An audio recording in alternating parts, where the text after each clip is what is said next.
MBK 1:25, Arjuna goes to heaven. Chapter 25. Arjuna goes to heaven. When the Brahmins determined an auspicious day, Yudhishthira taught Arjuna the Pratismriti mantras. The king had delayed teaching him as he knew that Arjuna would leave for the Himalayas as soon as he had the knowledge. It would be difficult to live without him. But it was Vyasadev's desire that he go, so Yudhishthira knew the separation could not be avoided forever. Ultimately, it was probably their only chance to be successful in recovering their kingdom. Taking Arjuna aside, Yudhishthira held him by the hands and said, "O descendant of Bharata, the 4 divisions of the science of arms are held by Bhishma, Drona, Kripa, Karna and Ashvathama. They have all received divine instructions and know how to use every sort of weapon. Having been honored, gratified and supported by Duryodhana, they always seek to do him good. We should not doubt that they will support him in battle. The whole world is now under Duryodhana's sway, and he is our avowed enemy. You are our sole refuge. Depending on you we shall regain our kingdom from Duryodhana. Listen now as I tell you what should be done." Yudhishthira then informed Arjuna of Vyasadev's instructions. He told him that he should leave as soon as possible for the Himalayas and, by meditating on the mantras he was now going to repeat, he should seek the gods' audience in order to receive their weapons. "Allow me to initiate you today, O virtuous one, and go at once to propitiate Indra. Being pleased with you I am sure Indra will give you his weapons and, by his order, so will the other gods." Arjuna fully controlled his mind and senses. Then, with due rites, Yudhishthira bestowed the Pratismriti mantras on him. When he was finished Yudhishthira stood up, with tears pricking his eyes as he thought of Arjuna's separation. "Now go, dear brother." With his arms and hands clad in iguana skin gauntlets and gloves, and his body covered in golden mail, Arjuna took up his Gandiva bow and his 2 inexhaustible quivers and stood ready to depart. Brahmins and Siddhas uttered blessings upon him and, not knowing how long he would be gone, he bade an affectionate farewell to his brothers. As Arjuna was about to depart, Draupadi came before him and said, "O mighty armed Dhananjaya, may all that the noble Kunti desired at your birth, and all that you yourself desire, be accomplished. May none of us ever take birth again in this terrible Kshatriya order. I offer my respects to the ascetic Brahmins, who are detached from this miserable world. My heart still burns with Duryodhana's insult, but today I grieve even more because you are departing. In your absence we will spend our time thinking only of you. There will be no joy without you. All our hopes rest in you, O hero. May the Lord and all his energies protect you at all times, and may success be yours. Go now and attain your goal." Arjuna smiled at Draupadi, circumambulated his brothers and Domyat, and then began running swiftly along the path, frightening creatures along the way with his speed. By chanting the mantras Yudhishthira had given him, he felt himself traveling over mountains and forests at the speed of mind. By the end of the first day he arrived at the great Mandara mountain. Arjuna stopped and looked around. The mountain was beautiful with its bluish stone rising up into the clouds. It was covered with blossoming trees, their many-colored flowers creating rich tableaus and their scent captivating his mind. The sound of peacocks, cranes and cuckoos filled the air, and he could see Siddhas and Charyunas sporting on the mountain slopes. Arjuna decided to climb the mountain and begin his austerities there. Upon reaching a plateau high on the mountain, he suddenly heard a voice resounding in the sky. "Stop!" Arjuna looked around and saw an ascetic sitting at the foot of a tree. The tawny-colored Brahmin had a brilliant aura. His lean body was covered in deer skin and his matted locks hung down to his shoulders. The ascetic said, "O child, who are you? You appear to be a Kshatriya. Do you not know that this is the abode of peaceful Brahmins who are free from anger? Even to have been able to reach this spot indicates that you already attained a high state of purity. Now perfect your life. You have no need of weapons here. Throw them away." Arjuna made it clear that he had no plans to renounce his weapons. "I need my weapons to serve my elder brother Yudhishthira, who has been wrongfully deprived of his kingdom.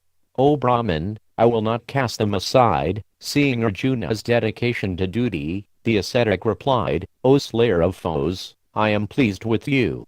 Know me to be Shaka, king of the gods. Ask me for a boon." Arjuna was overjoyed. Here was Indra. With folded hands he said, "O exalted one, the boon I desire is that you bestow all your weapons upon me." Indra smiled. O Dhananjaya, I can grant you life in the celestial regions of bliss. Ask for this. Why do you desire only my weapons? How could I incur the world's condemnation by not avenging myself on the enemy and by abandoning my brothers in the forest? Arjuna's anger arose as he remembered Duryodhana's treachery. Indra spoke gently. O child, when you meet Shiva, I will give you all my weapons. Try to propitiate him, for he is the greatest of the gods. By seeing the three-eyed wielder of the trident, all your desires will be fulfilled. After saying this, Indra disappeared, and Arjuna was left alone. He decided to remain where he was and begin his austerities and worship of Shiva. He took off his armor and set his weapons down by the same tree where Indra had sat. The tree was situated next to a flowing river, and Arjuna bathed in its clear waters, then sat down to meditate. As he did so, conch were heard in the sky and showers of flowers fell from the heavens. Arjuna was pleased by the auspicious sign, and he sat with half-closed eyes, controlled his breathing, and began to intone prayers to Shiva. During the first month of his meditations, Arjuna ate only fruit on every third day. During the second month, he ate fruit only on every sixth day, and during the third month he ate fruit once a fortnight. During the fourth month he lived only on air, standing on the tips of his toes with his arms upraised. He bathed 3 times a day and kept his mind and senses under perfect control. As a result of his austerities, Arjuna began to glow like the sun. In the heavens the celestial rishis grew anxious. They approached Shiva and said, Arjuna has become greatly effulgent due to his austerities on the breast of the Himalayas. The earth is becoming heated by his asceticism and is sending forth smoke. O chief of the gods, you should stop him before he upsets the universal order by the power of his penance. Shiva replied, you need not feel anxiety on account of Falguni. He does not wish to attain heaven or prosperity.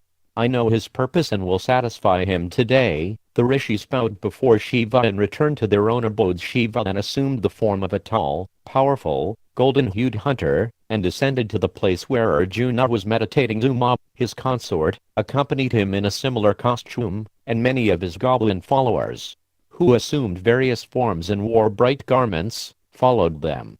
Many of the female goblins assumed the forms of beautiful women and also descended. As Shiva appeared on the mountainside with his followers, the mountain seemed ablaze with beauty. Strangely, however, all nature became silent. Even the springs and waterfalls ceased their sounds. As Shiva arrived, he saw Dhanuva assume the form of a boar and charge at Arjuna. The demon intended to kill Arjuna, and he roared loudly in challenge. Arjuna heard the boar's roar and quickly lifted and strung his bow. Placing a virulent arrow on his bowstring, Arjuna called out, I have done you no harm.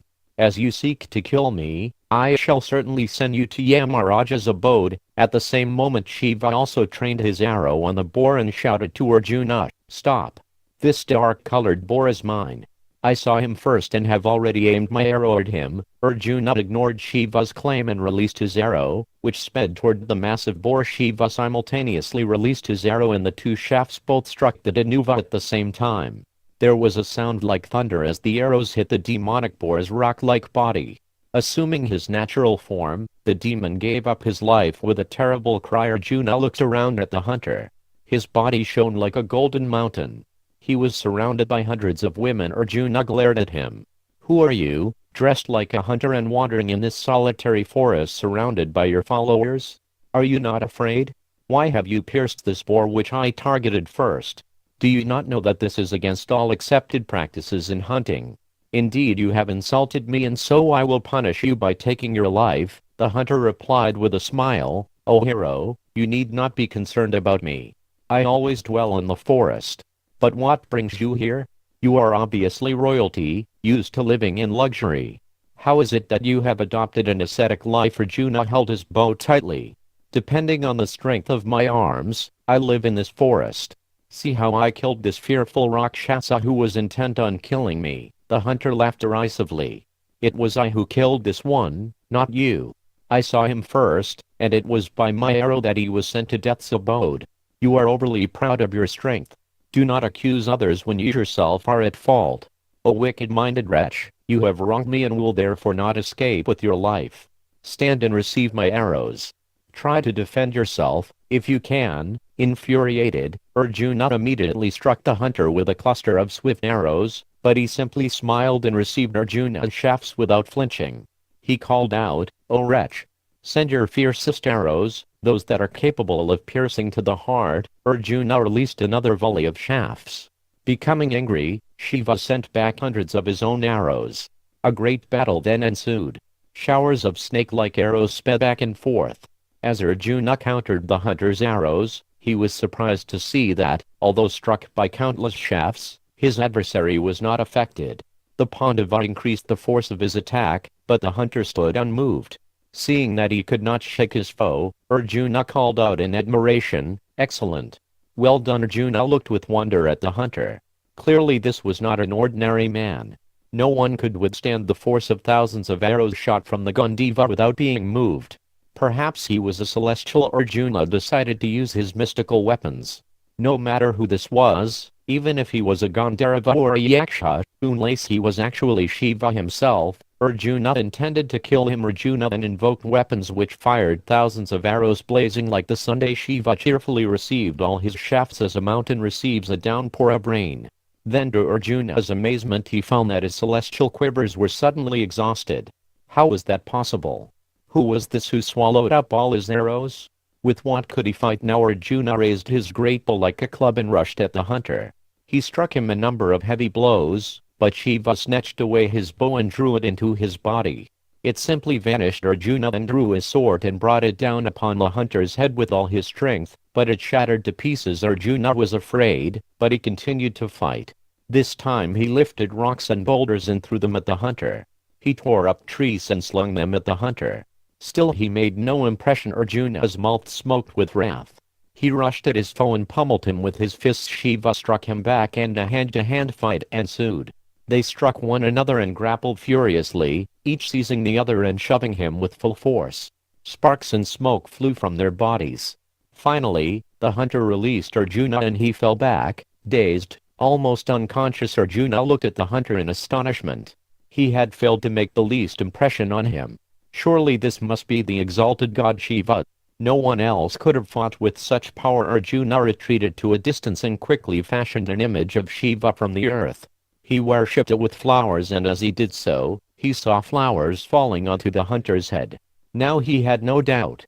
This was the deity he was seeking. Arjuna fell headlong at the god's feet, and as he did so he felt all his fatigue dispelled. Shiva was pleased with Arjuna and he spoke to him in a voice as powerful as roaring clouds. "O Falguni, today you have satisfied me. There is no warrior equal to you in courage or patience. O best of the Bharata race, your strength is practically equal to mine. You were formerly a rishi and have now taken birth to serve the Supreme Lord's purposes. Soon you will acquire the weapons with which to defeat your enemies, even if they be celestials. I shall bestow upon you my own irresistible weapon. Now I will give you the eyes to see me in my original form." Behold, Arjuna looked up and saw Shiva with his 3 eyes, holding a trident, a divine serpent draped around his bluish neck. Arjuna bowed down and prayed, "O great God, O highly exalted one, you are the refuge of all the celestials. The very universe has sprung from you. You are Vishnu in a different form and are unconquerable by gods, demons or men. O Shankara, pray forgive me. It was only to receive your audience that I came to this mountain. Please pardon me for my rashness in fighting with you. I seek your protection." Shiva lifted Arjuna to his feet and embraced the Pandava. "I have pardoned you. You are Narada, the friend of Narayana. Previously you two chastised the demon hordes at Indra's coronation. Krishna is that supreme Narayana, and with him you will again punish the wicked. O poor thought, take back your Gandhiva bow. Your quivers will again become inexhaustible. There is no man on earth equal to you. Ask from me whatever you desire." Shiva handed the Gandhiva bow to Arjuna and Arjuna said, "O Lord, if you are pleased with me, then I humbly ask that you bestow upon me your irresistible personal weapon known as the Pakshapata. You destroy the universe with this weapon at the end of creation, and with it I may be victorious over Rakshasas, Danuvas, Gandharvas, Nagas, ghosts and spirits. It will enable me to emerge successfully from the battle. I shall fight against Bhishma, Drona, Kripa, and the son of the Sudha, Karna." Shiva replied, "O son of Kunti, I will give you this weapon. You are capable of holding, throwing, and withdrawing it. Not even Indra, Yama, Kuvera, or Varuna knows the mantras to this weapon, what to speak of any man. However, you must use it only against celestial fighters. The Pakshapata should never be released at lesser enemies or else it may destroy the creation. This weapon is discharged by the mind, eyes, words, or a bow. No one in the three worlds of moving or non-moving creatures can withstand its force. Arjuna then bathed for purification and stood before Shiva to receive the mantras. The god gave his weapon to Arjuna and it then waited upon him just as it waited upon Shiva himself. When the celestials saw the fearful weapon standing in its embodied form by Arjuna's side, the earth trembled and terrible winds blew in all directions. Thousands of conches and trumpets were heard resounding in the sky. Shiva said, "Now go to heaven and receive Indra weapons." He then departed with Uma and his many followers. When Shiva was gone, Arjuna stood for a few moments gazing at the sky, awed by what had just transpired. He had seen the god of gods. The unknowable deity had touched him with his own hand. Arjuna now considered his enemies already vanquished and his ends accomplished. He possessed Shiva's irresistible weapon. Although he could not discharge the Pakshapata with human foes, its very possession made him feel invincible. While Arjuna stood absorbed in thought, Varuna appeared before him accompanied by the rivers personified in many Nagas, Siddhas and other lesser gods. Kuvera was also in attendance, his body resembling pure gold and seated upon a splendid chariot. Kuvera was accompanied by countless yakshas. They stood before Arjuna, illuminating everything with their bodily effulgence. Arjuna also saw in the sky the god of justice, Yamaraja, approaching on his chariot with mace in hand and flanked by the personified forms of death and time. On a nearby mountain summit, Arjuna saw Indra and his queen Shachi seated on the back of the celestial elephant Airavata and appearing like the rising sun. A white umbrella was being held over his head and he was surrounded by Gandharvas and rishis, who were eulogizing him with Vedic hymns. Arjuna chanted numerous prayers in praise of the gods and offered them fruits and water. As he stood gazing in amazement, Yamaraja spoke, his voice as deep as autumnal rain clouds. "Behold, O Arjuna, that all the world's protectors, the Lokapalas, have come here. We shall bestow upon you divine eyes. O sinless one, you were formerly the Rishi Narada. At Brahma's behest, you have taken your birth as a mortal. You shall vanquish in battle the powerful Bhishma and the many other fierce warriors headed by Drona. The enemies of the gods, Daityas and Danuvas, have taken their birth in the world of men. These shall all be slain in a great battle in which you will play the main role. Your fame on earth shall be eternal." Yamaraja offered his personal weapon, a celestial mace, to Arjuna. The Pandava received the weapon along with the mantras for hurling and withdrawing it.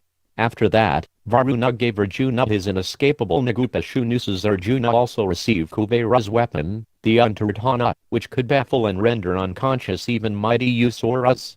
Then Indra spoke, "O subduer of enemies, you shall perform a great work for the gods. Now you must ascend to heaven. There I will give you my own weapon and other irresistible astras belonging to the celestials.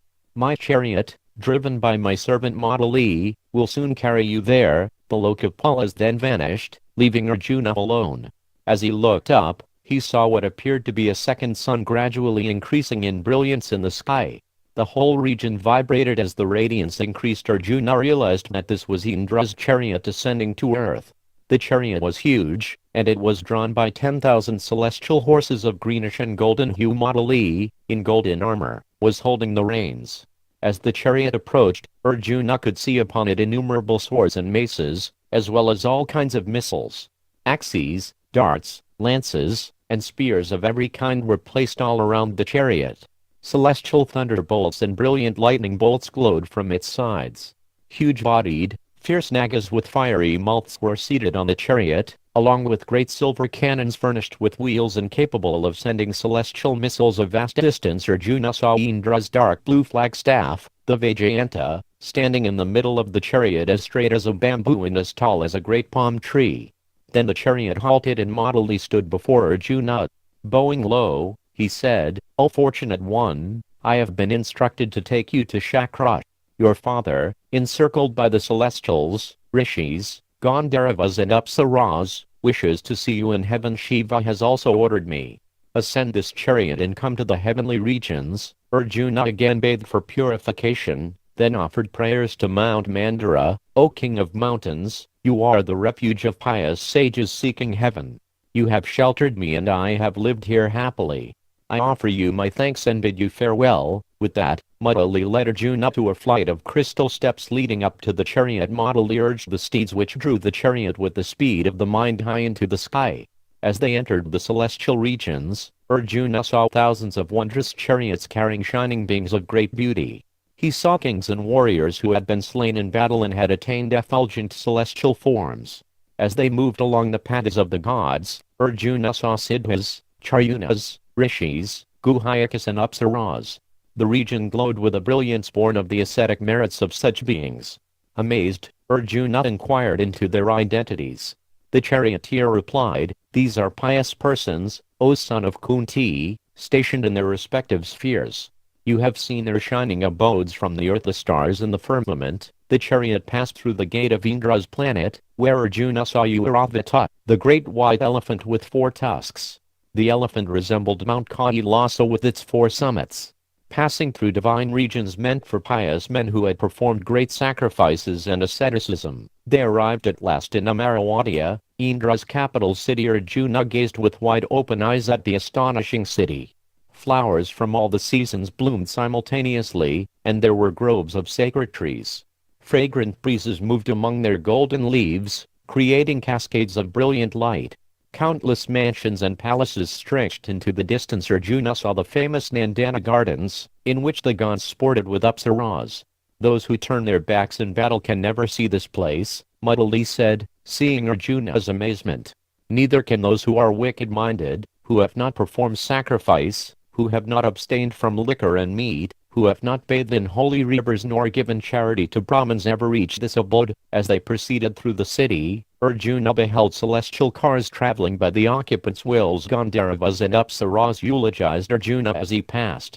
He heard the sound of celestial music and of thousands of conch shells and drums. Arjuna entered Indra's magnificent assembly hall and met with the Sadhyas, Maruts, Vishvadevas, and twin Ashvanis. He saw the TTS, Vasas, Rudras, and the many royal saints headed by King Dileep. Narada Rishi was also present along with the Gandharva leader, Tambaru. After offering his respects to the assembled personalities, Arjuna approached his father. The king of the gods. Indra was seated beneath his white umbrella and was being fanned by golden-handled and perfumed chamaras.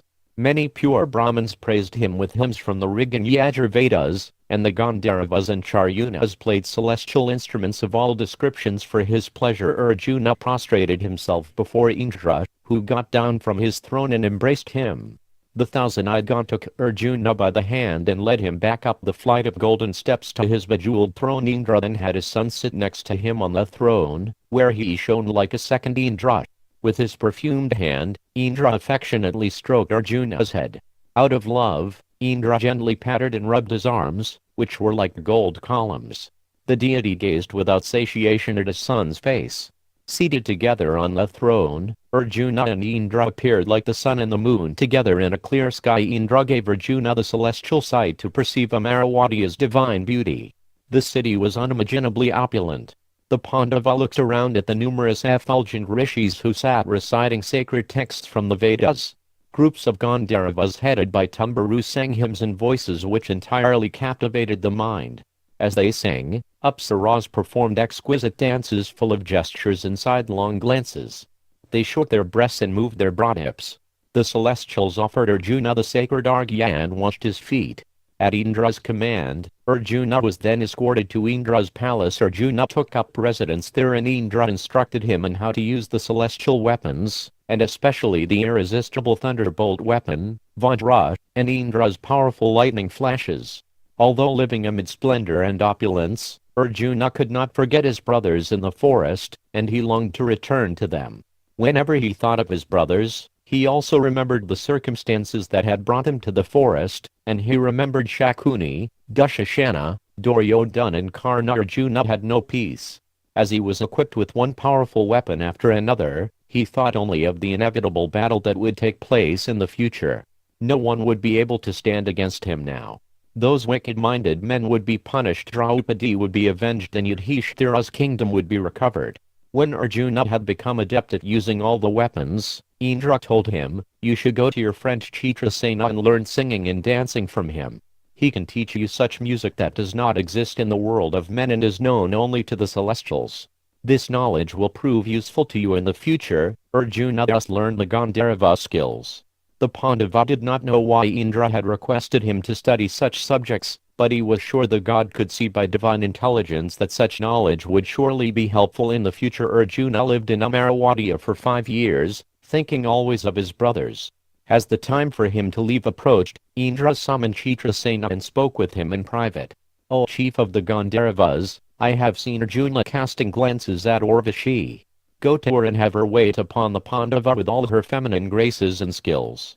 As you have taught him all the arts of music, so now you should teach him the art of associating with women." Chitrasena said, "So be it," and went at once to Urvashi and described Arjuna's many virtues. "O lady of fair hips, know that I have come here on Indra's command to ask from you a favor.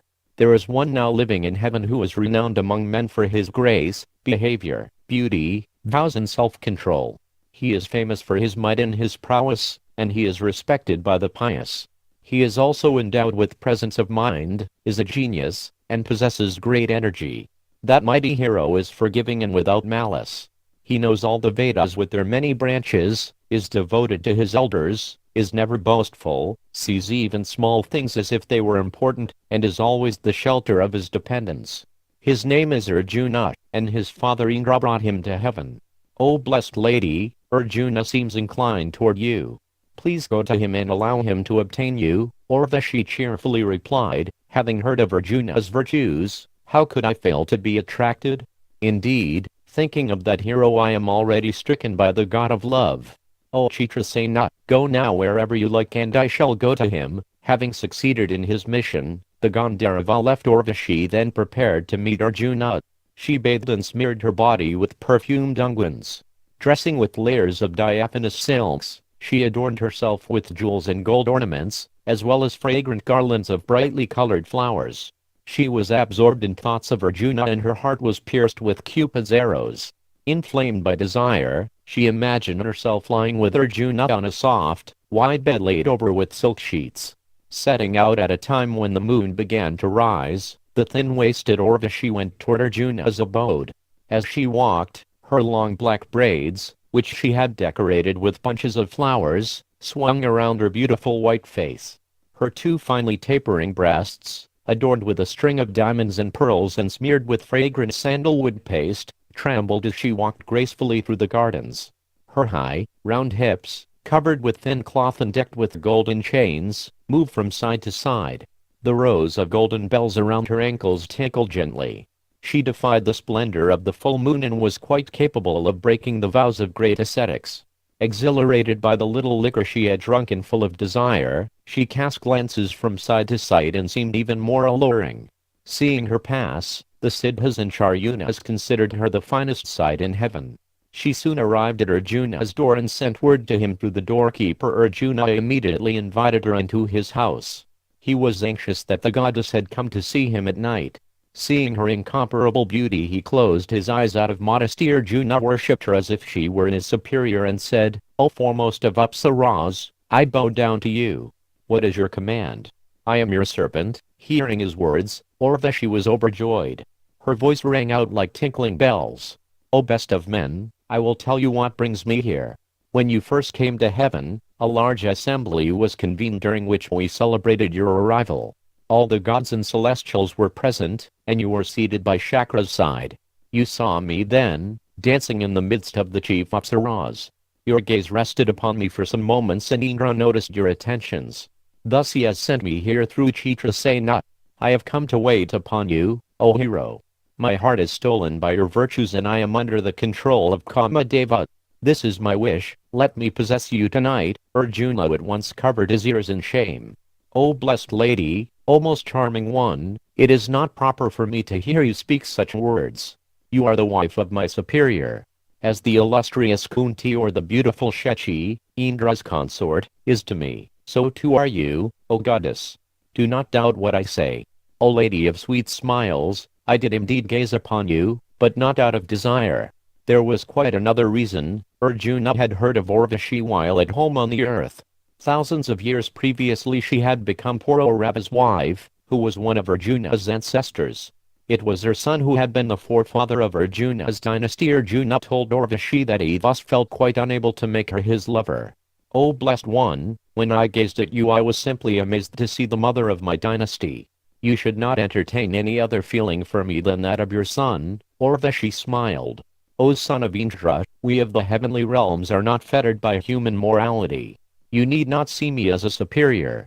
I have sported with other sons and grandsons of the Puru dynasty without incurring sin. Be favorable toward me. I am burning with desire and feel devoted to you. Do not reject me, for that is not the practice of virtuous men. But Arjuna could not change his attitude. O beautiful lady, hear what I tell you and let the four directions and all the celestials also hear. You are no different to me than Kunti, Madri or Shachi. I bow my head to you as my mother. Please protect me as your son. After Arjuna had spoken in this way, it was clear to Urvashi that he was firm in his determination. Rejected and insulted, she became angry. With knitted brows and quivering lips, she exclaimed, as you insult a woman who has come to you at your father's command and out of her own desire, a woman pierced by Cupid's arrow, you shall lose your manhood and live as a dancer in the company of women. O Arjuna, you shall become a eunuch and lose all respect. With that, Urvashi turned and left Arjuna. Arjuna thought carefully. Surely Indra must have known that this would happen. Why then had he asked Chitrasena to send Urvashi to him? Arjuna went at once to Chitrasena and told him what had transpired, repeatedly mentioning the curse. Chitrasena then went to Indra and informed him of the situation. Indra called for Arjuna and spoke to him in private. O best of men, because you are her son, Kunti is the most glorious mother. You have defeated even the rishis by your self-control and patience. Do not worry, Urvashi's curse will be for your good and will prove useful. You will need to pass your final year of exile incognito. At that time, Urvashi's curse will take effect and, living as a eunuch, no one shall discover you. Having passed 1 year without your manhood, you shall regain it at the end of that period. Arjuna was relieved. The Pandava then stopped worrying about the curse and continued to live happily in the heavens with his father and Chitrasena.